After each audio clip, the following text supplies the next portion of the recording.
எலும்பு கர்ப்பப்பை வலுவா இருக்கிறதுக்கு ஆரோக்கியமான இந்த பாரம்பரிய மறந்து போன உணவை நம்ம எல்லாருமே அவசியம் எடுத்துக்கணும்.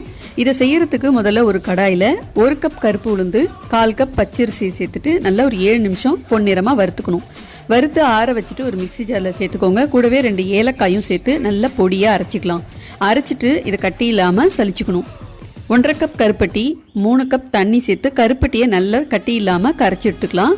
கரைச்சி எடுத்துட்டு அடுப்புலேருந்து கீழே இறக்கி வச்சுட்டு அரைச்ச அந்த உளுந்து மாவை கொஞ்சம் கொஞ்சமாக கொட்டி கட்டி இல்லாமல் கரைச்சிக்கணும். மறுபடியும் இப்போ அடுப்பில் வச்சுட்டு கொஞ்சமாக ஒரு பிஞ்சு சால்ட்டு சேர்த்துக்கோங்க. அப்போ தான் இனிப்பு சுவை தூக்கலாக இருக்கும். மிதமான தீயிலே நல்லா கிளறிக்கிட்டே இருந்தீங்கன்னா இந்த மாதிரி கெட்டிப்பட ஆரம்பிக்குது பாருங்க. இப்போ கொஞ்சம் கொஞ்சமாக நல்லெண்ணெய் சேர்த்துட்டு நல்லா கடாயில் ஒட்டாமல் அல்வா மாதிரி திரண்டு வந்ததுக்கப்புறம் வேற ஒரு பாத்திரத்தில் எடுத்து வச்சுட்டு இது கூடவே நல்லெண்ணெய் சேர்த்து சாப்பிட்டு பாருங்க. பாரம்பரியமான உளுந்தங்களி ரெடி. இது நாங்கள் இப்போ வரைக்கும் சாப்பிட்டுட்டு இருக்கோம் அப்படிங்கிறவங்க கமெண்ட்ல சொல்லுங்க. டீட்டெயில் வீடியோ சேனலில் போஸ்ட் பண்ணியிருக்கேன். தேவைப்பட்டா செக் பண்ணி பாருங்க.